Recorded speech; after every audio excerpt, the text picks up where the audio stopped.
গলায় ফুলের মালা পরিয়ে রাজকীয়ভাবে ঘোড়ার গাড়িতে চেপে প্রধান শিক্ষক আতাউর রহমান মণ্ডলকে বিদায় দিলেন সহকর্মী ও শিক্ষার্থীরা। সংবর্ধনা জানাচ্ছেন। ব্যতিক্রমে আয়োজন করেন শিবগঞ্জ সরকারি পাইলট মডেল উচ্চ বিদ্যালয়ের কর্তৃপক্ষ। প্রধান শিক্ষকের বিদায় উপলক্ষে বিদ্যালয় চত্বরে আলোচনা সভা অনুষ্ঠিত হয়।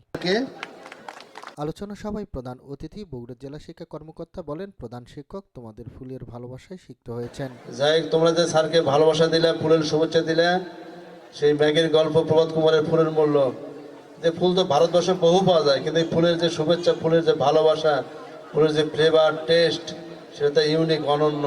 তোমরা সেটা দেখলে, এই জন্য তোমাদেরকে খুবই ধন্যবাদ জানাই।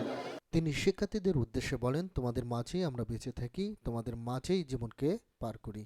তোমাদের মাঝে আমরা বেঁচে থাকি, তোমাদের মাঝেই আমরা জীবনকে পার করি। তোমাদের ভবিষ্যৎ উজ্জ্বল হোক আর উন্নত হোক।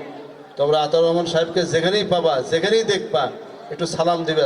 বিদায়ী প্রধান শিক্ষক শিক্ষার্থীদের উদ্দেশ্যে বলেন, লেখাপড়ার কোনো বিকল্প নেই। অধ্যবসায় ও সময় মেনে চলার পাশাপাশি স্বাস্থ্যের প্রতি নজর দেওয়ার আহ্বান জানান তিনি। তোমরা ভালো করে লেখাপড়া করবে, লেখাপড়ার কোনো বিকল্প নেই, লেখাপড়ার কোনো বিকল্প নেই। আর অধ্যবসায় এমন একটা জিনিস, এটা ছোটবেলা থেকে শিখতে হয়। টাইমটা একটু ছোটবেলা থেকে শিখতে হয়, নিয়ম কানুনটা ছোটবেলা থেকে শিখতে হয়। তোমরা এটা নিয়ম কানুনভাবে মানে চলবে, স্বাস্থ্যের প্রতি নজর দিবে।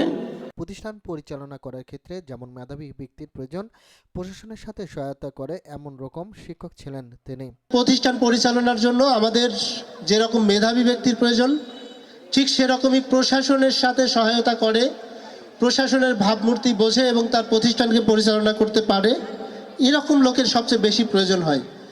আতাউর স্যার সেই ব্যক্তিটি ছিলেন। প্রকৃতির নিয়ম অনুসারে সবাইকে বিদায় নিতে হয়।